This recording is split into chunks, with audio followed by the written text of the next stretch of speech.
പന്തളത്തെ ശക്തമായ കാറ്റിൽ വ്യാപക നാശനഷ്ടം. പന്തളം പറപ്പെട്ടിയിൽ കൂറ്റൻ ആഞ്ഞിലിമരം വൈദ്യുതി ലൈനിന് മുകളിലേക്ക് കടപുഴകി വീഴുകയായിരുന്നു. സംഭവത്തിന്റെ CCTV ദൃശ്യങ്ങളാണ് ഇപ്പോൾ പ്രേക്ഷകർ കാണുന്നത്.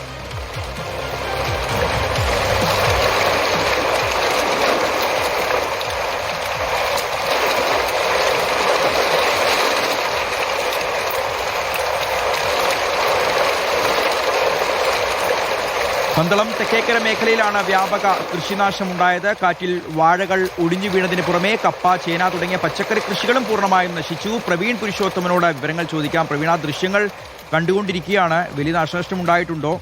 ഇപ്പോൾ പ്രദേശത്തെ ആ ഒരു കാലാവസ്ഥ ഇപ്പോൾ ഓക്കെ ആയോ? പ്രശ്നങ്ങളൊക്കെ മാറിയോ? ഷിഹാസ്, ഇപ്പോൾ ഈ മേഖലയിൽ കാലാവസ്ഥ ഓക്കെ ആയിട്ടുണ്ട്. പന്തളം പറപ്പെട്ടി ഗവൺമെന്റ് LP സ്കൂളിന്റെ എതിർവശത്ത് നിന്ന വലിയ ആഞ്ഞിലിമരമാണ് ശക്തമായ കാറ്റിൽ ഈ കടപുഴകി വീണത്. അവിടെ വൈദ്യുതി ലൈനിന് മുകളിലേക്കാണ് ഈ മരം വീണത്.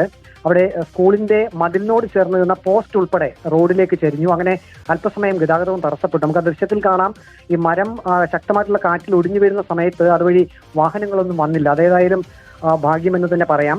ഒപ്പം തന്നെ അവിടെ വില്ലേജ് ഓഫീസിന് സമീപം നിന്ന മരത്തിന്റെ കൊമ്പ് ഒടിഞ്ഞ് ഇതേപോലെ തന്നെ വൈദ്യുതി ലൈനിന് മുകളിലേക്ക് വീണിട്ടുണ്ട്. SKD UP സ്കൂളിന്റെ എതിർവശത്ത് നിന്ന തേക്കുമരവും പിഴുത് വൈദ്യുതി ലൈനിന് മുകളിലേക്ക് വീണിട്ടുണ്ട്. അവിടെയും റോഡിന് കുറുകെയാണ് വീണത്. അവിടെയും ഗതാഗതം തടസ്സപ്പെട്ടിട്ടുണ്ട്. ഒപ്പം തന്നെ പന്തളം തെക്കേക്കര പഞ്ചായത്തിന്റെ വിവിധ മേഖലകളിൽ ശക്തമായിട്ടുള്ള കാറ്റിലും മഴയിലും വ്യാപകമായിട്ടുള്ള കൃഷിനാശവും ഉണ്ടായിട്ടുണ്ട്. അവിടെ 1000-ഓളം വാഴകൾ ആ പഞ്ചായത്തിൽ തന്നെ വിവിധ ഇടങ്ങളിലായി കർഷകരുടെ ഒടിഞ്ഞു പോയിട്ടുണ്ട്.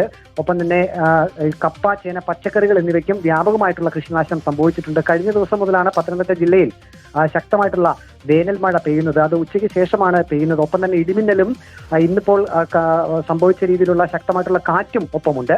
ഷിഹാബ്, ശരി. പത്തനംതിട്ട പന്തളത്തെ CCTV ദൃശ്യങ്ങളാണ് ഇപ്പോൾ നമ്മൾ കണ്ടത്. പ്രവീൺ പുരുഷോത്തമനാണ് വിവരങ്ങൾ നൽകിയത്.